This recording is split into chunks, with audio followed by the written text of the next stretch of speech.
Hi, Corky.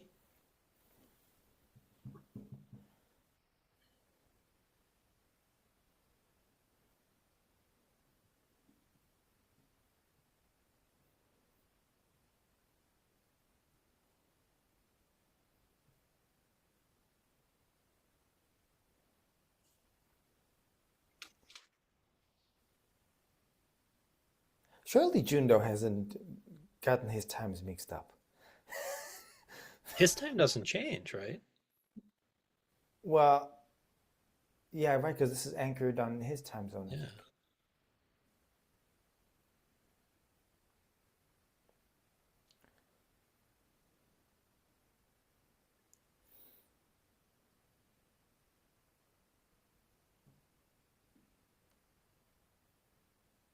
You're just making fun.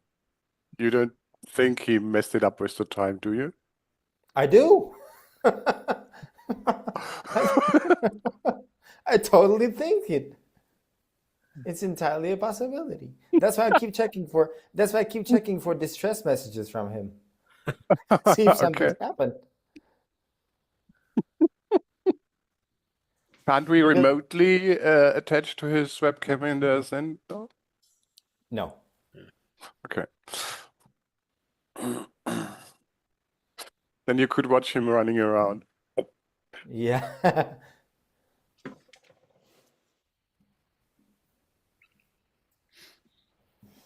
Hello, Patrick, in the middle of the night. Hi there. Good morning. Hi, T.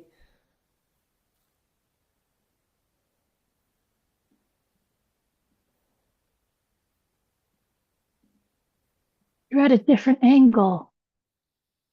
Because I have to do Eno service. Oh, Then I'm going to take a whole table with the whole computer, and I don't know how many cables, and move it.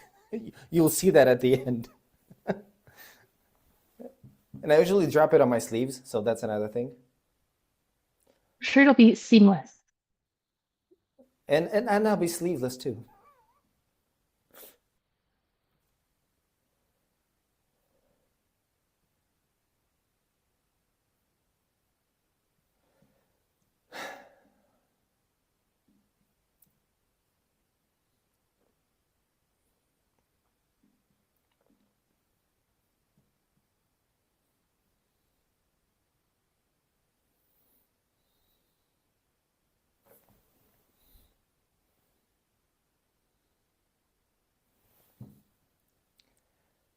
Jindo, you're muted.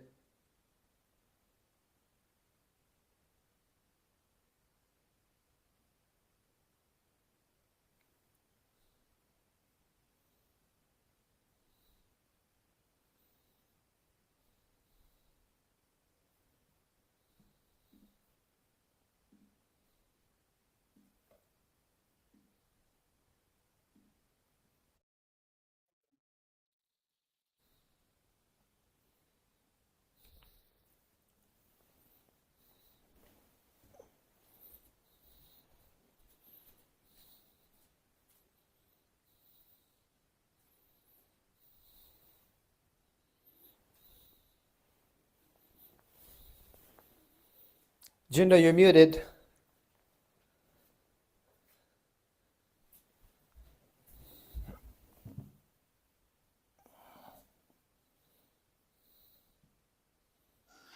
That should help. Can you hear okay? Yes. Very good. It is a lovely, brisk morning here.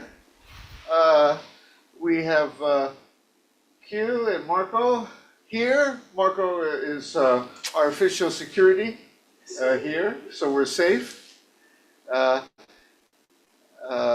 was looking at Sega, I'm sorry, Soka and Joy, who are running, as you know, the length of Japan. They are approaching Nagoya.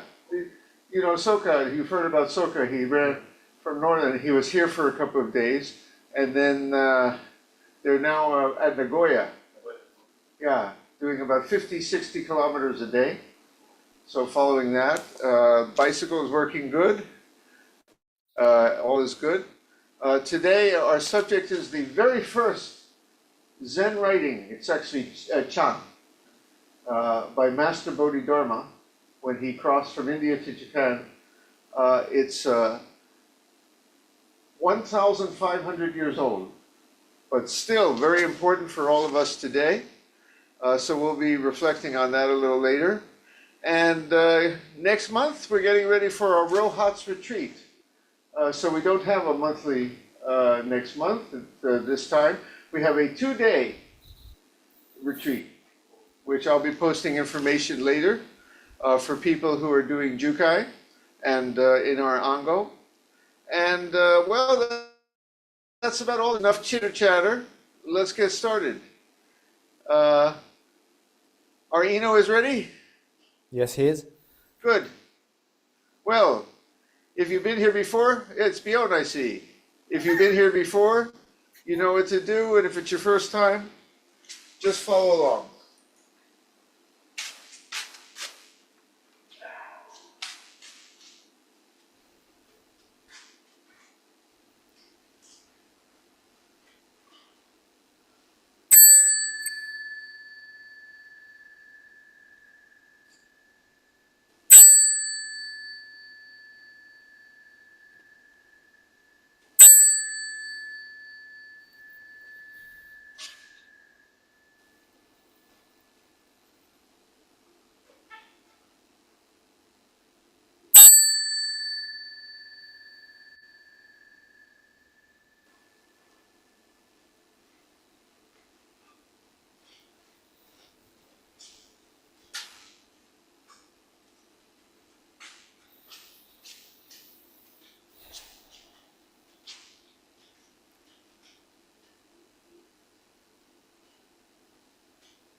Makanya haramita shingyo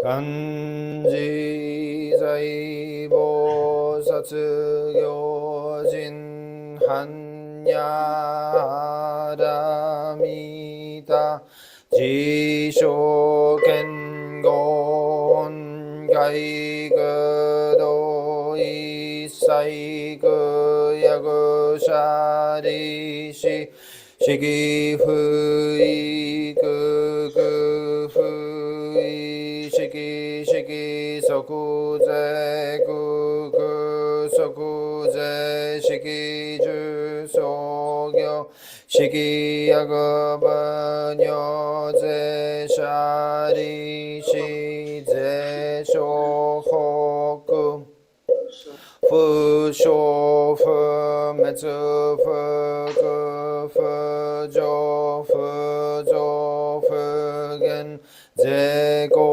gu chu mu shiki mu ju so gyo shiki mu gen ni bi ze shin ni mu shiki shou go mi soku ho mu gen Zazenkai Nai Shi Mai Shiki Kai Myo Yagu Myo Jin Nai Shi Maro Shi Yagu Maro Shi Jin Mukushu Metsudo Muji Yagu Mudokui Shotoko Bodai Satai Nyaramita Koshin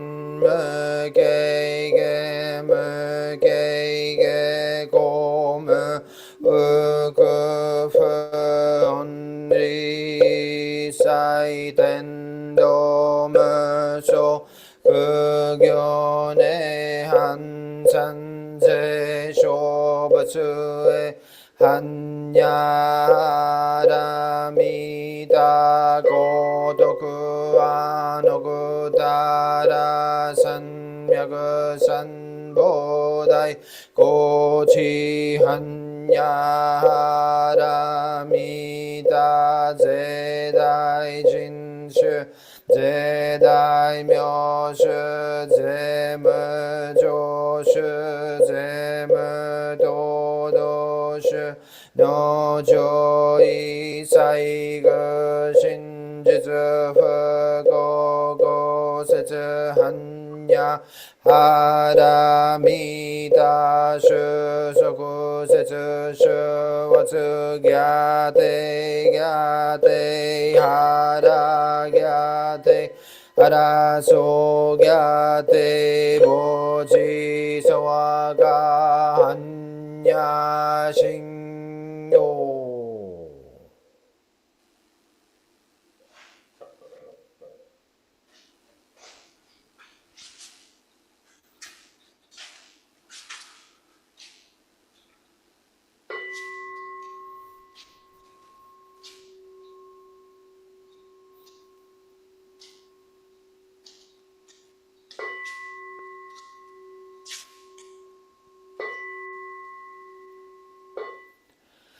The identity of relative and absolute.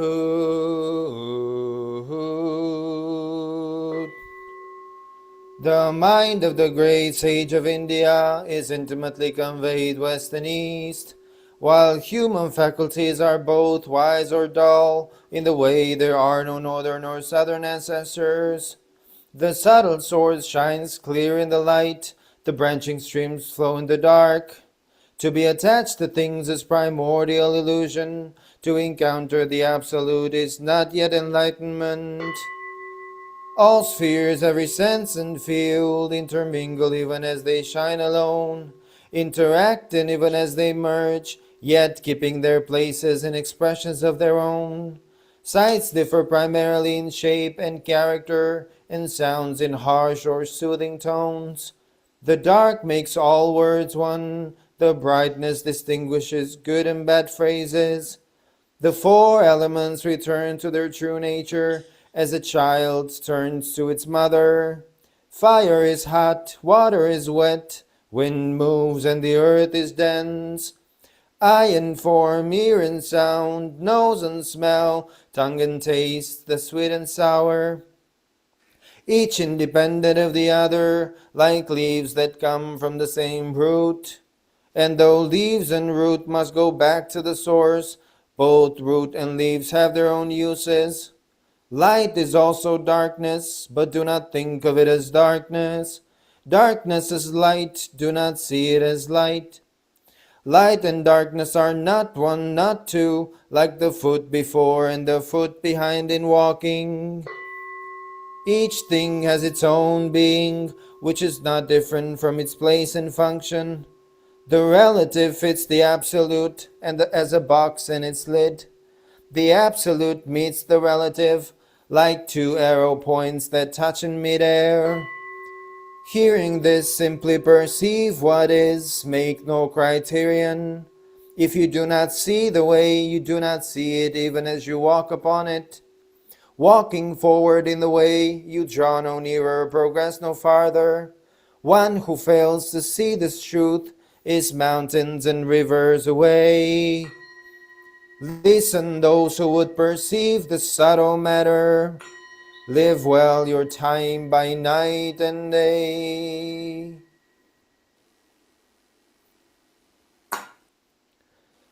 Buddha nature pervades the whole universe, reality existing right here now. In reciting the heart of the perfection of great wisdom sutra and the identity of relative and absolute, we dedicate our sincere efforts to Shakyamuni Buddha, honored one, the historical Buddha and teacher, and to those ancestral teachers, Eihei Dogen honored one, Soji Keizan honored one, all successive honored ones up until Zuigaku Rempo honored one, and Gudo Afo honored one, and to all other honored ones throughout history, same yet diverse honored ones whose names have been forgotten or left unsaid. We also dedicate these efforts to the three treasures, Buddha, Dharma, Sangha, to all awakened ones and teachers in all places and times. We especially seek tranquility and well-being for all creatures now suffering or ill in health. May they be serene through all their ills. May their lives be at peace and wisdom pervade the darkness of ignorance. We dedicate our hopes and aspirations to all victims of war and violence and natural events, to the injured and to all families touched by these tragedies, to the healing of hatred in all countries and among all peoples, to the wisdom and compassion of our world leaders, to the peace of the world and harmony of all beings. Thus let the harmful effects of words, thoughts, and actions be dispelled, and compassion bloom in perpetual spring. May we all realize and live the enlightened way together.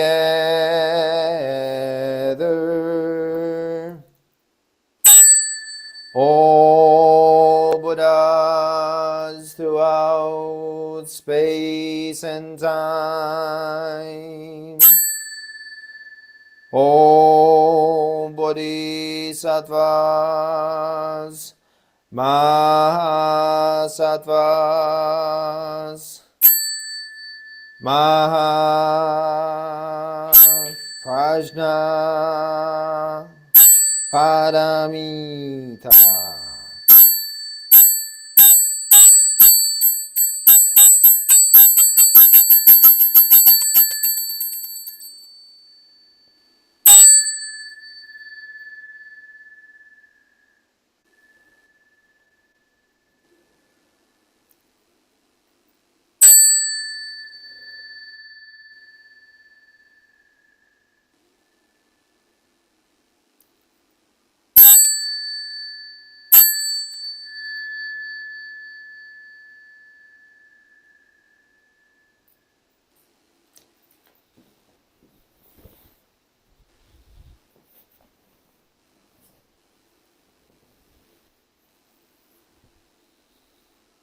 Zazen?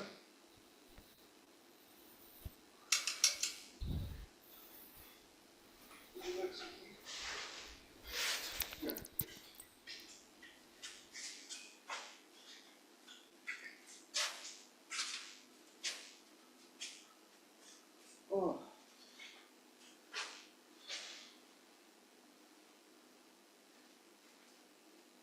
Too cold. Yes.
Kinhin?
Zazen?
Kinhin.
We will have a talk. For the talk, please make yourself comfortable. You can sit zazen if you wish and listen, or you can just have some tea and listen, or just listen. You can stay for 10 more minutes. Oh, well, yeah, as long as you wish. Yeah. Is a test you got, the interview? Preliminary defense. Oh, preliminary defense for your PhD? Yeah. Oh, wait a second, I got to do this. We got to get a little extra time. 1 second. No problem. She's got her PhD defense today. Oh boy, I had to send some extra power her way. Okay, we have Master Bodhidharma to join us today, if you can see. I have to get up in this little tight space here. 1 moment. Good to see you, Brogan. So many friendly faces. Patrick, good to see you. Can everybody hear okay? Good. Okay. Yes. Okay. Oh, thank you. Thank you. Thank you. Thank you. Well, may we have the verse to open the sutras?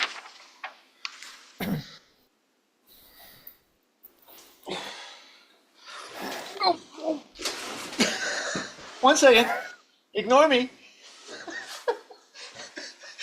I need seatbelts. It's a really small space. Yeah, maybe not smart to sit here, huh? No, Do you it's want not. me to move this? Next time, it's okay. I'll get up there. Don't worry. Go ahead.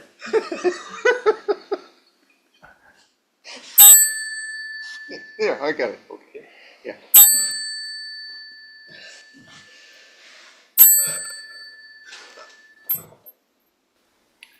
The Dharma, incomparably profound and infinitely subtle, is always encountered but rarely perceived. Now we see, hear, receive, and maintain this. May we all realize the Tathagata's true meaning. The Dharma, incomparably profound and infinitely subtle, is always encountered but rarely perceived. Now we see, hear, receive, and maintain this. May we all realize the Tathagata's true meaning. The Dharma, incomparably profound and infinitely subtle, is always encountered but rarely perceived. Now we see, hear, receive, and maintain this. May we all realize the Tathagata's true meaning. Well, here I am peeking out from behind our statue, one of the statues we have here of Master Bodhidharma, sitting for 9 years, facing the wall. Master Bodhidharma, as you know, was the fellow who's attributed with bringing the Zen, or as it's known in China, Chan teachings from India to China. Maybe around, historians are not sure, around the year 500 sometimes. Very long time ago. And like many things in history from a long time ago, Master Bodhidharma is somewhat lost in the fog of history. It's not clear how many of the stories about his life are actually historical. Even later, when you go to the sixth ancestor, Wei Neng, who is attributed with the Platform Sutra, there's some question about how much of that is historical.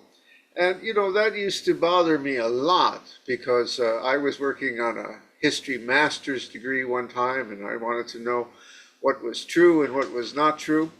And it took me many years to realize that there are many kinds of truth.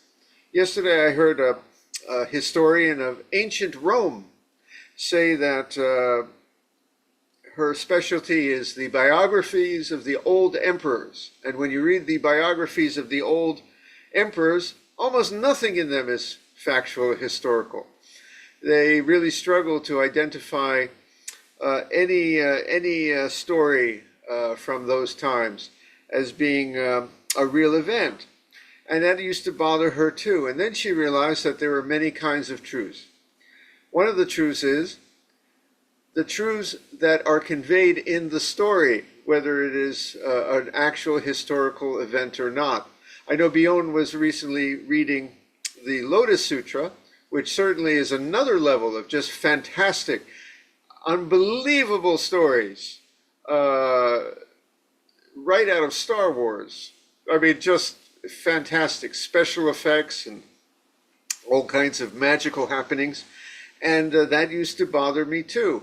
But the fact is, whether the Christian Bible or our Lotus Sutra or any of these old texts, whether they're historical or not, they carry profound truths.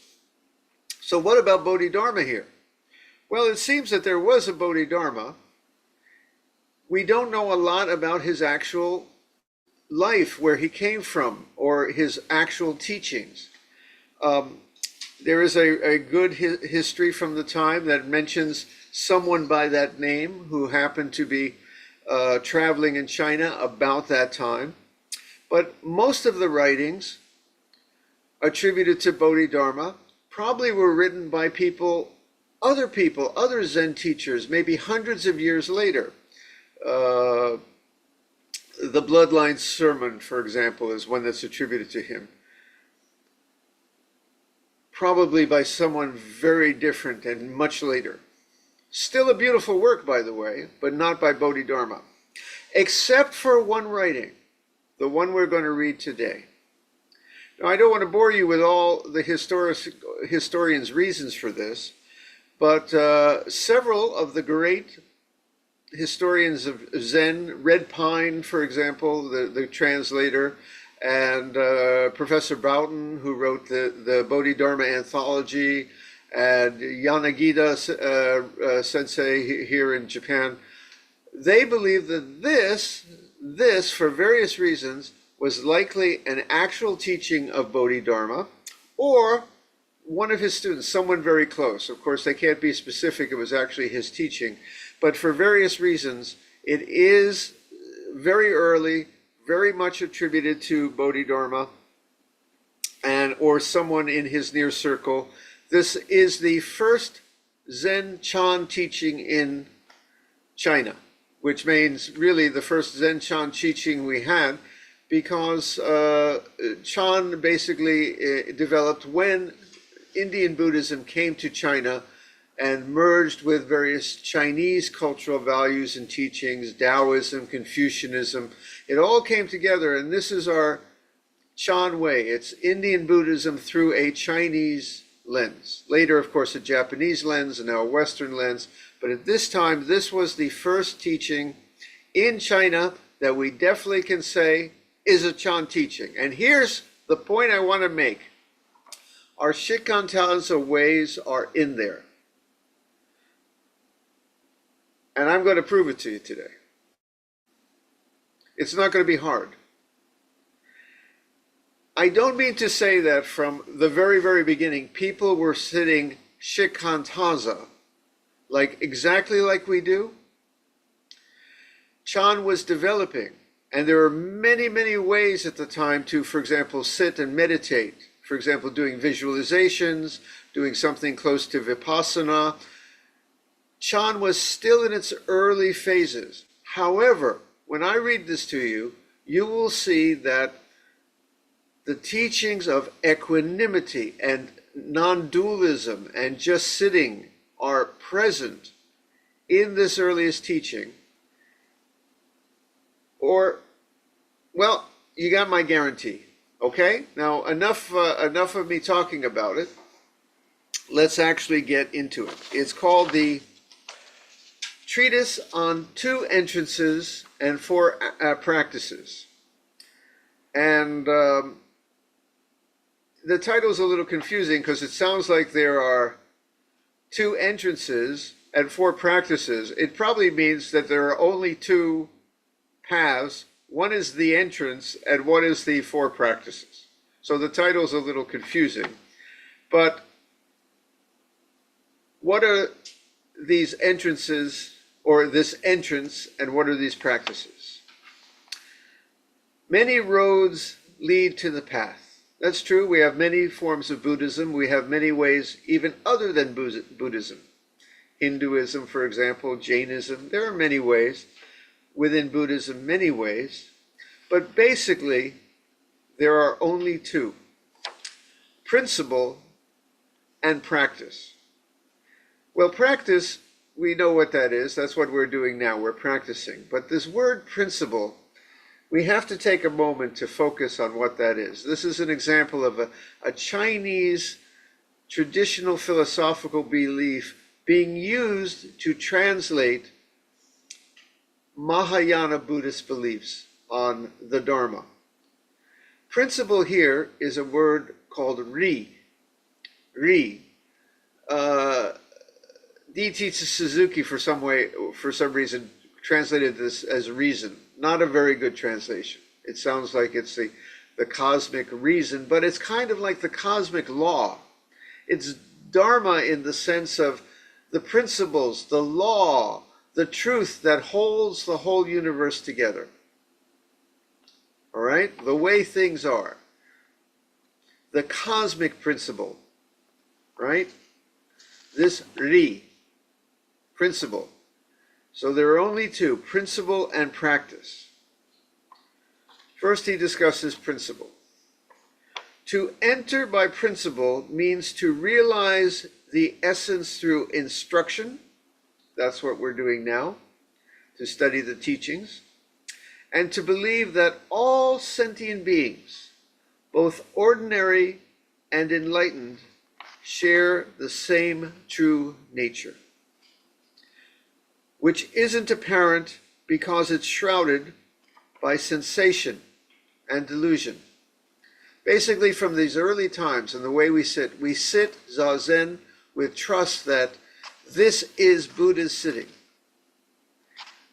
Everything, we, you, all of us, maybe even not just sentient beings, maybe even the trees and the stars, depends on how you approach this. It's all Buddha nature. But most of us don't really believe it or realize it because we're shrouded by sensations, delusions, our small separate self that divides the world into pieces, our hungers, our fears, our loves, our joys that we run after, we clutch to feel like a separate being. So even though ordinary people and enlightened people are all Buddha, well, the enlightened people realize it and the ordinary people don't. That's one of our basic teachings. But when we sit Zazen, of course, we sit with a certain trust that just this sitting, whether we realize it or not, is a Buddha's sitting. Okay? So the ordinary enlightened share the same true nature, which isn't apparent because it's shrouded by sensation and delusion.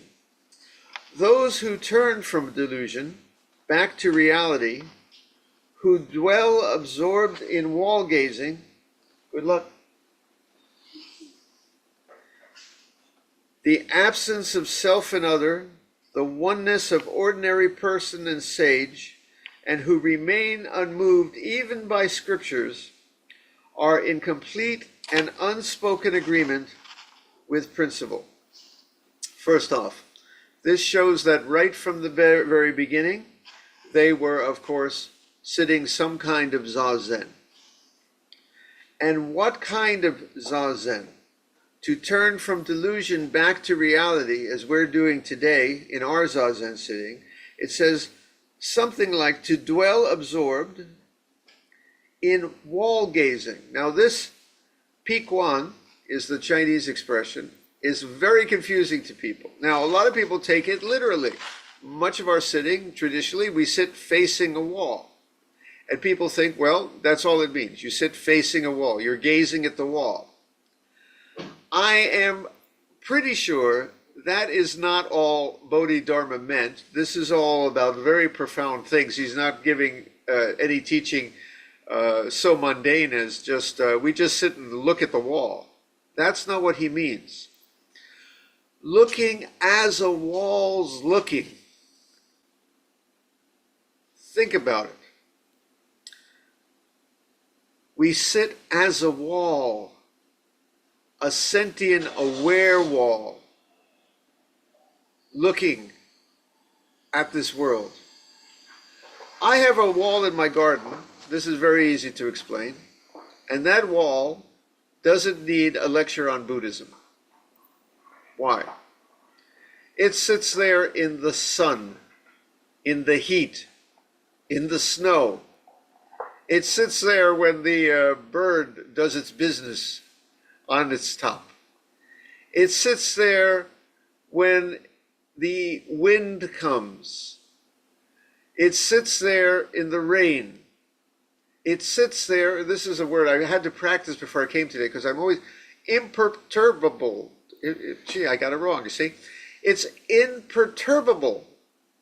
It can't be perturbed. Okay, I give up.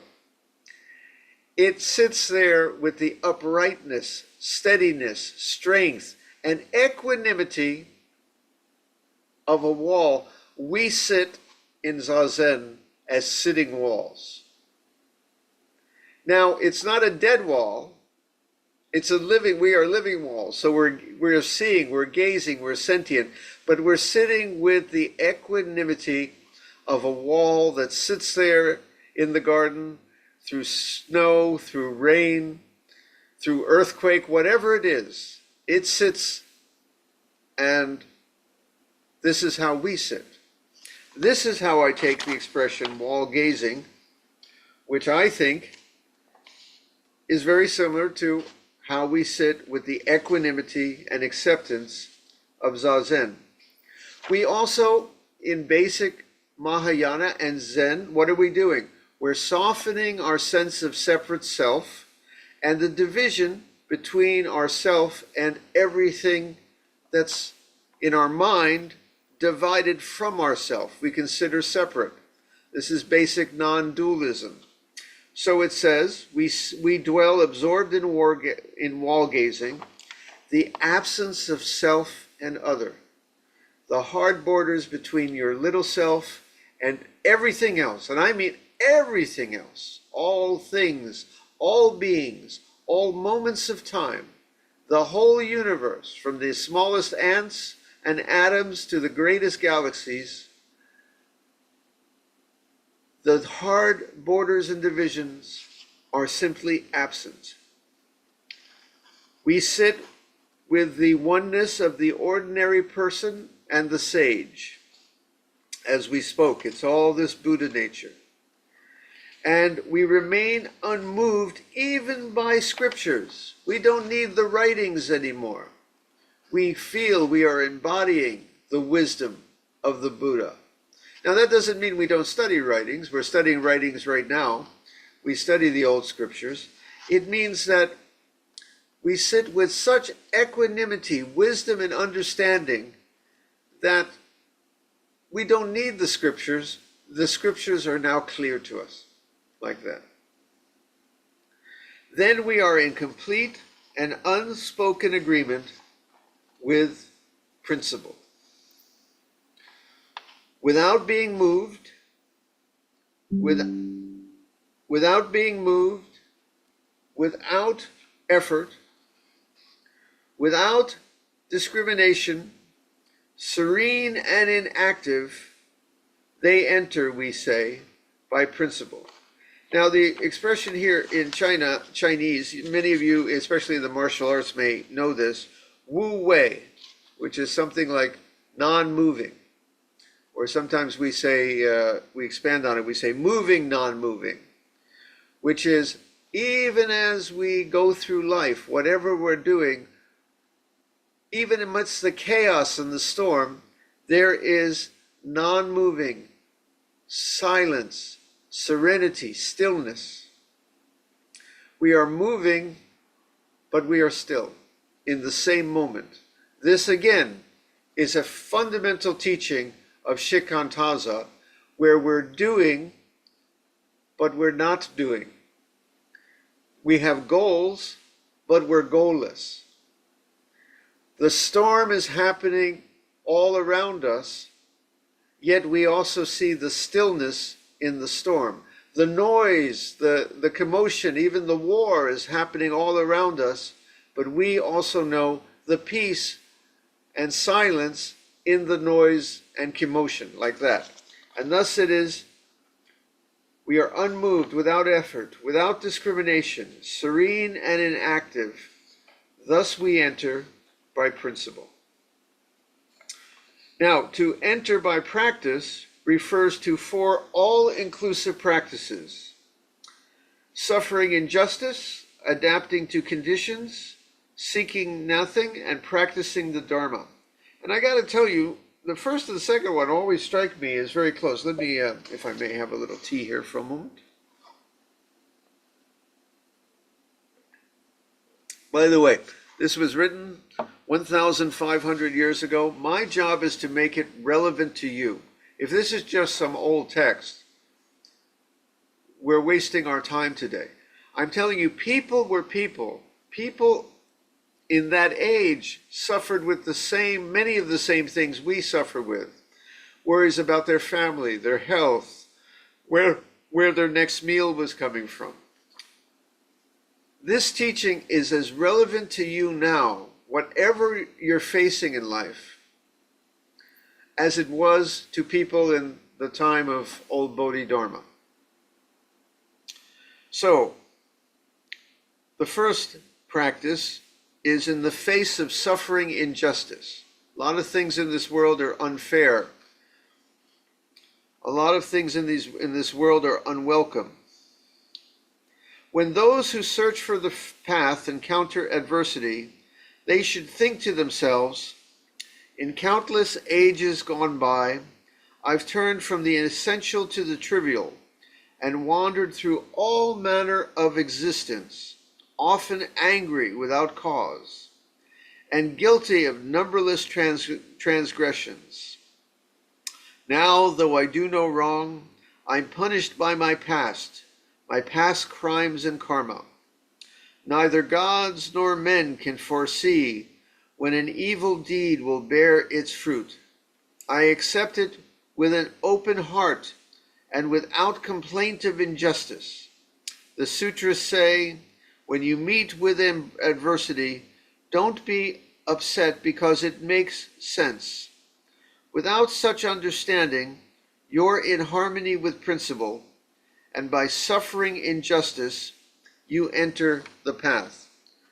Now here, of course, they're presenting a fairly traditional view of karma. Something we did in the past, in a past life. A wrong we did, an anger we felt, some transgression we committed. Well, now we're just reaping our punishments and rewards. That's a very traditional way to look at this. And if so, well, if you believe in that, then that is a way to understand. Right now I'm sick. Right now I'm meeting hardship. Right now I'm having trouble with family because in a past life I did something. Maybe I was angry, I was unkind to someone that caused that. That's a very traditional understanding. Even if you don't hold that kind of literal understanding, there's much wisdom here. I'm actually writing a book about this. You could call it Just Believe in the world is playing out as it does. I am somehow in this life. For some mysterious reason, I've been given this body, this life, these circumstances I'm in. They're not always ideal, but I have to accept that life is going as life goes and is carrying me along, and I must accept that for whatever reason. It's like finding yourself in a river, and the river's a little turbulent sometimes, and you just trust and go with the river. In Zen, we also realize that we actually are the river. We're not just the swimmer in it. Though we're worried about drowning sometimes, we cannot drown in this river because the flowing waters are the flowing waters, and that is who we are. So we agree, we consent sometimes to let the river flow.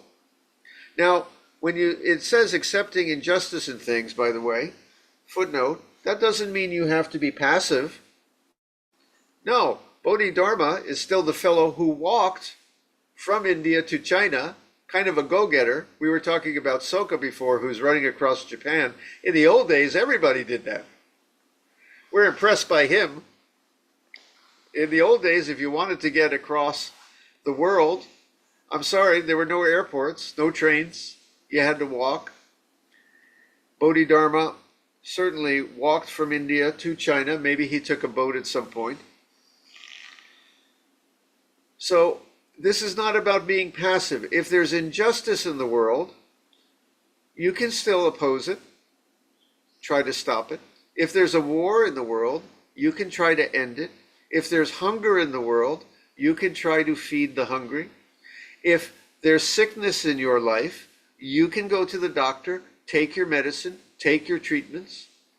If there's a problem in your relationships, you can try to fix it as best you can. This is not about being passive. This is about accepting. This is also our shikantaza way, of course. Accept, even as we sometimes try to make things better, like that. This is our moving, non-moving. This is accepting the flow of the river, that we are the river. Sometimes it's heading in directions we don't like, but we can still try to swim as best we can. So that's how I take the first one. But the second one too is also about acceptance and adapting to conditions. I really don't see why they're separated this. Maybe someone could help me understand later. As sentient beings, we're ruled by conditions, not by ourselves. All the suffering and joy we experience depend on conditions. If we should be blessed by some great reward, such as fame or fortune, it's the fruit of a seed planted by us in the past, again our karma. When conditions change, it ends. Why delight in its existence? But while success and failure depend on conditions, the mind neither waxes nor wanes. The mind is still and stable. Those who remain unmoved by the wind of joy silently follow the path. Maybe that's what this is about. This one emphasizes more. When good things happen to you and the river is going just like you like, well, accept that too and keep swimming nicely, but don't get attached even to the joys and pleasures. Accept the hard times and flow with them. Accept the joys and the good times and the lucky streaks and flow with those too. Some of it might be your karma or just conditions, whatever it is. Accept and adapt to conditions. Third, this is as shikantaza as you could get. Seek nothing.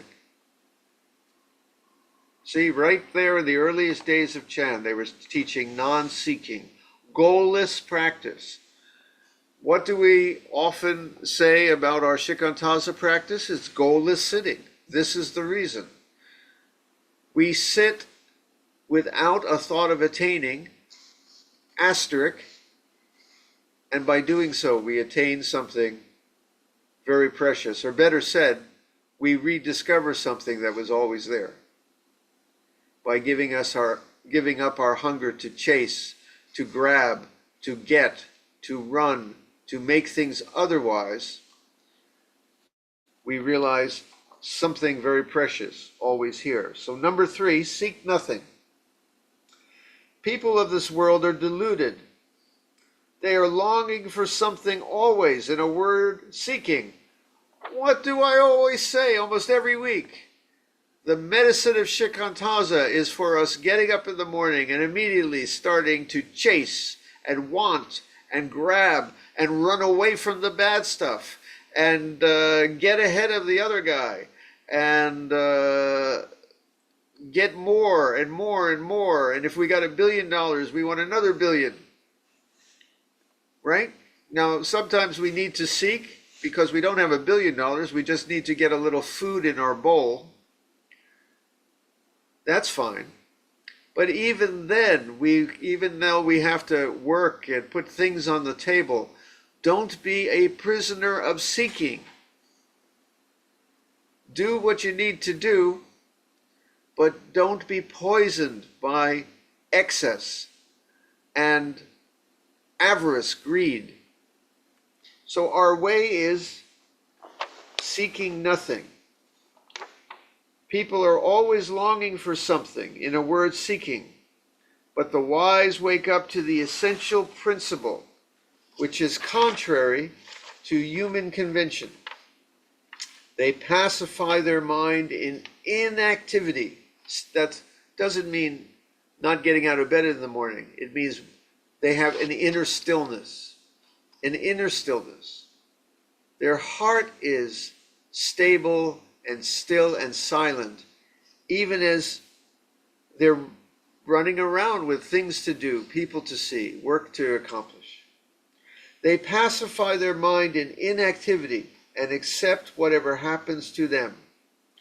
They let their bodies change with the seasons. You know what that means? We get old, right? Wear out. All phenomena are empty. They contain nothing worth desiring. Calamity forever alternates with prosperity. To dwell in the three realms is to dwell in a burning house.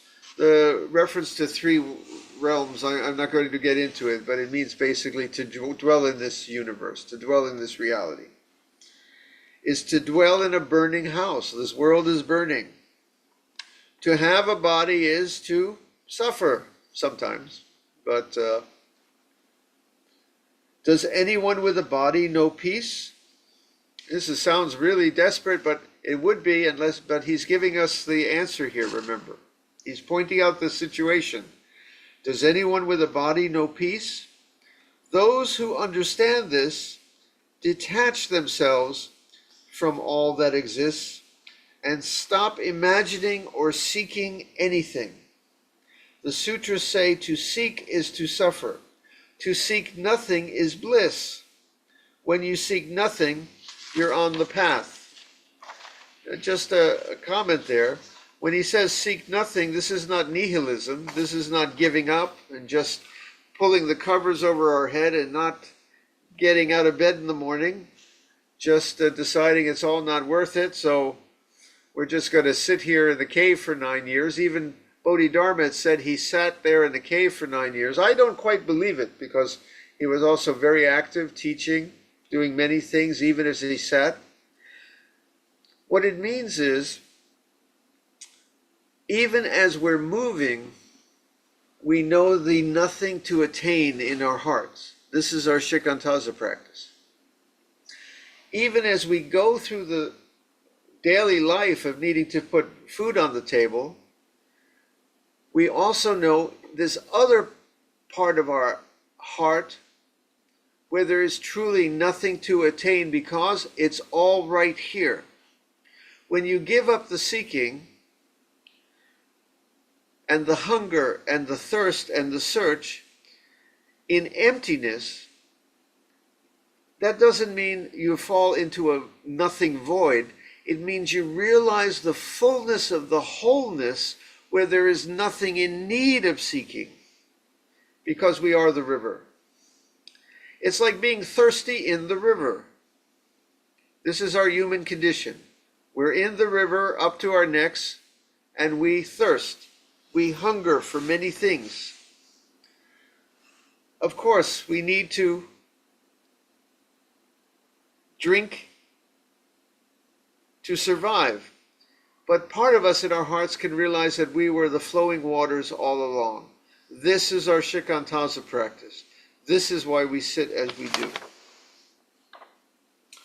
Fourth, practicing in accord with the Dharma.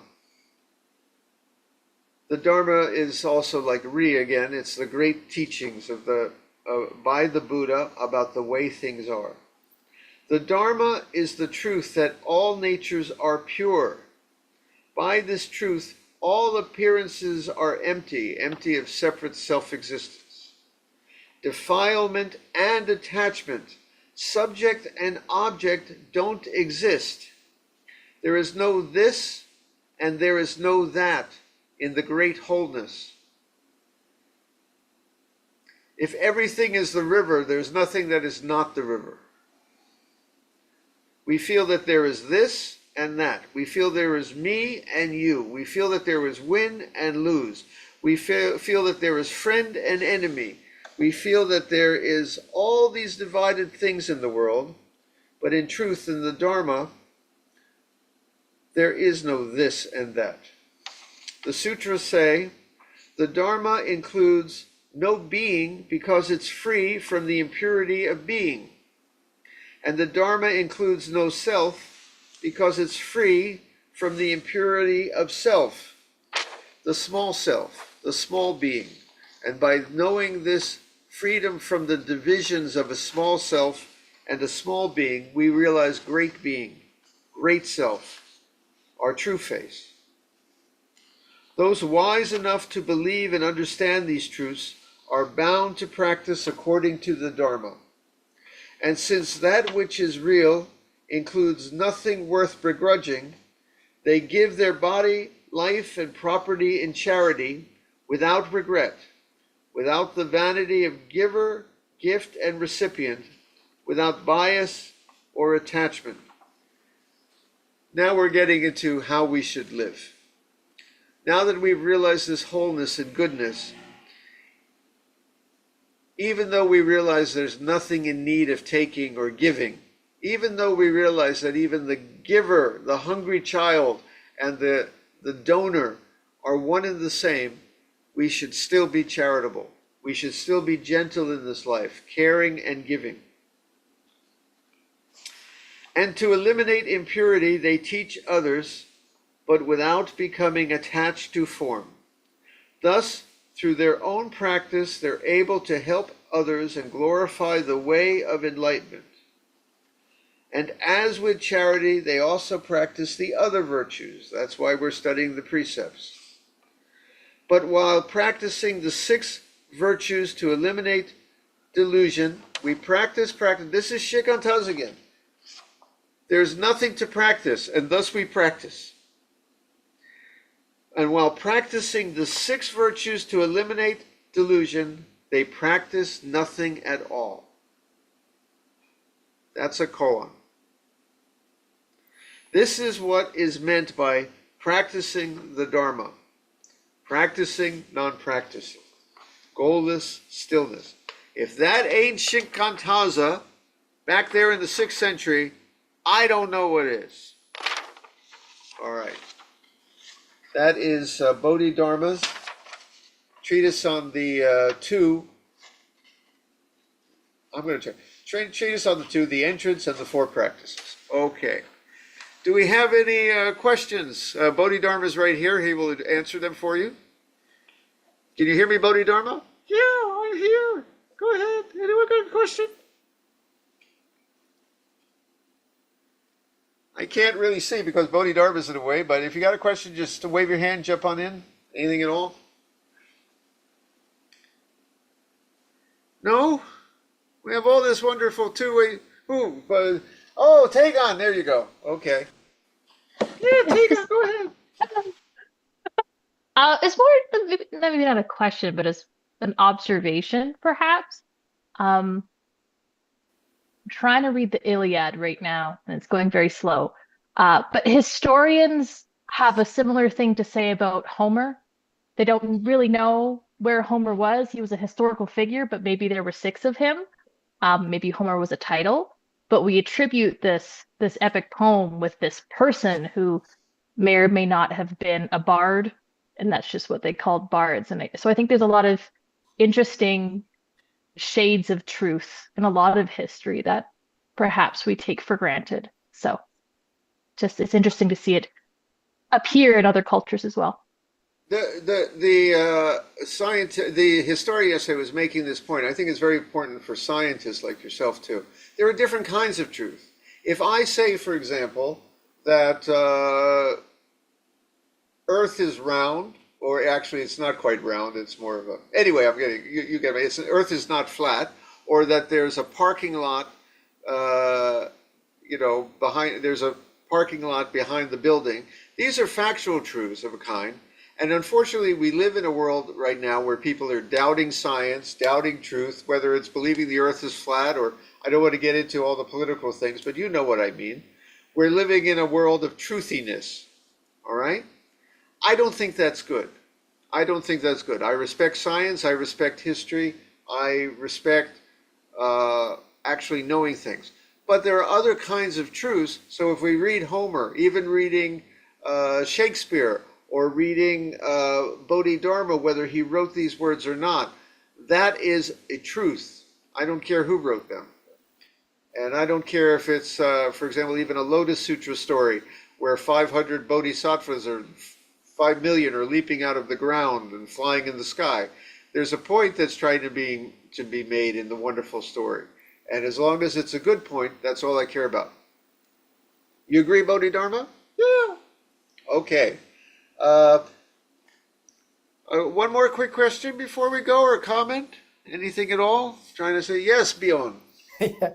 You mentioned the first two of these practices, and I love that similarity, but also difference. And you said, maybe we can address it a little bit. So if you'll allow me, I love the fact that it points to those entering the way. And so he says, first of all, suffer injustice. So I think when he's saying this, it's accept your part of responsibility. There is no suffering without something that we put in motion. We start by acknowledging that source of suffering, that origin of suffering. And then the next part, he says, and then adapt to conditions.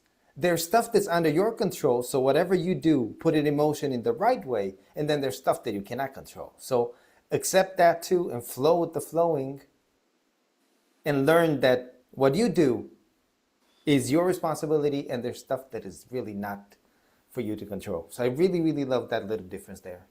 It sounds good to me. I like it. I like it.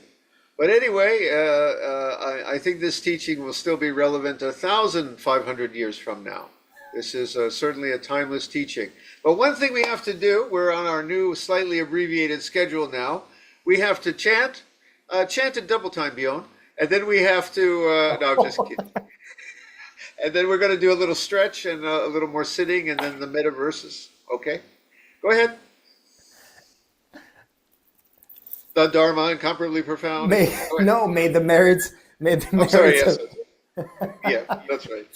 May the merits of these teachings penetrate into each thing in all places, so that we and every sentient being together may realize the Buddha's way. All Buddhas throughout space and time. All Bodhisattvas, Mahasattvas, Maha Prajna Paramita. All right. We're going to have a little stretch now. Get up. We have a Seikhan who's actually a yoga teacher here, and he's making a yoga lesson for us for our Rohat's retreat. But right now, I think a simple stretch. Okay, give us one good stretch. What can we do here, Seikhan? Something quick. What do we got? Give us a good all-purpose stretch here. What's good? Like that? I would do a little twisting too to wring out the kinks in the lower Oh, the back. twisting. Okay. Yes, gentle Twisting. twisting. Gentle twisting. Gentle twisting. All right. Get the legs. All right. Very good.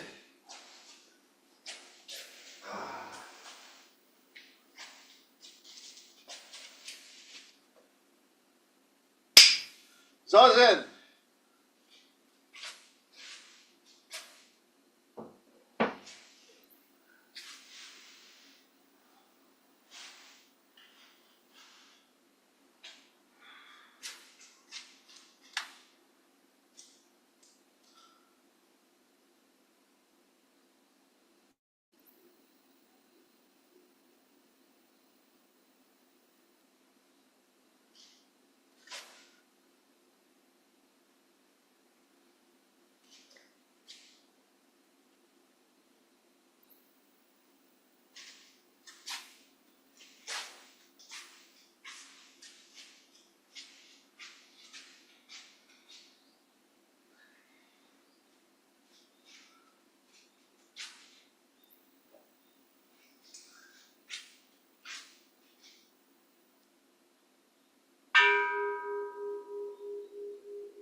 We will now recite the metta verses for ourselves, for those we love, for friends, for strangers, even for difficult people in our lives or in this world, and for all sentient beings.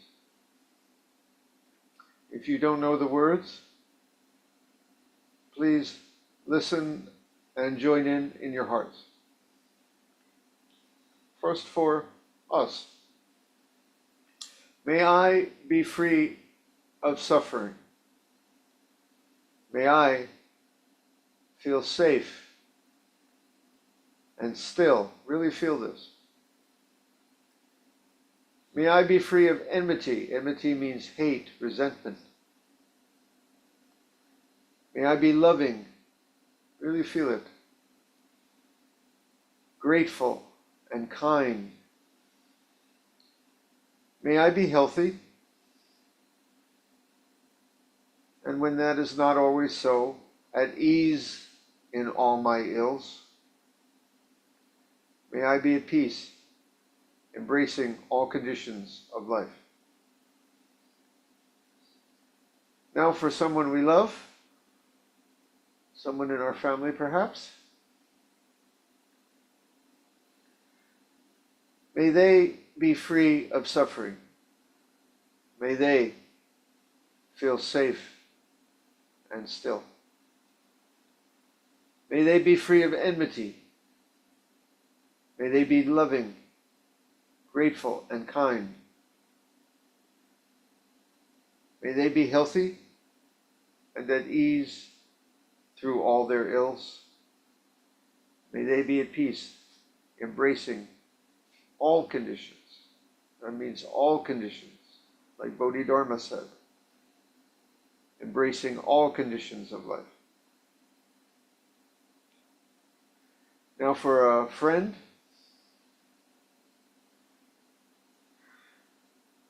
May he be free of suffering. May he feel safe and still. May he be free of enmity. May he be loving, grateful, and kind. May he be healthy, and because he is not right now, at ease in all his ills. May he be at peace, embracing all conditions of life. Next, for the passing stranger, someone we may barely remember, someone in a store who passed us in traffic, anyone, all of us. May she be free of suffering. May she feel safe and still. May she be free of enmity. May she be loving, grateful, and kind. May she be healthy and at ease in all her ills. May she be at peace, embracing all conditions of life. Now for the hard one, the person who does harm, who has harmed, is harming, may harm in the future, in this world, in our lives. We chant this with the idea that they are not well. If they were healthy, if they truly knew peace, if their hearts were truly still, they would not do these things. We chant with that attitude. May he be free of suffering. May he feel safe and still because he acts because of his fear right now. May he be free of enmity. May he be loving. Oh yeah. Grateful and kind. May he be healthy and at ease in all his ills. May he be at peace so that we can be at peace, embracing all conditions of life. And now for all sentient beings everywhere.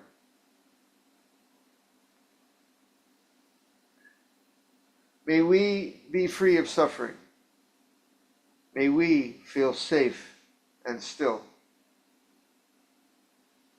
May we be free of enmity. May we be loving, grateful, and kind. May we all be healthy and at ease in all our ills. May we be at peace, embracing all conditions of life.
We will now recite the verse of atonement and the 4 vows.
All harmful acts, words, and thoughts ever committed by me since of old, on account of beginningless greed, anger, and ignorance, born of my body, mouth, and mind, now I atone for them all.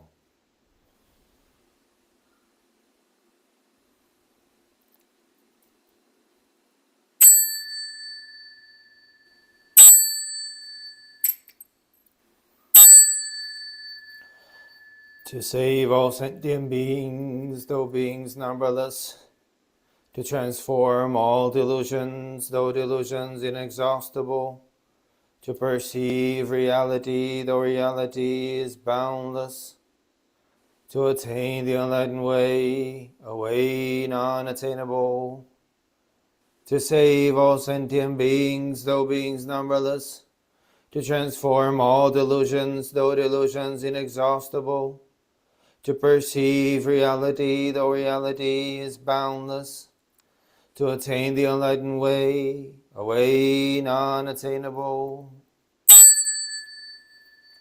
to save all sentient beings, though beings numberless, to transform all delusions, though delusions inexhaustible, to perceive reality, though reality is boundless, to attain the enlightened way, a way non-attainable.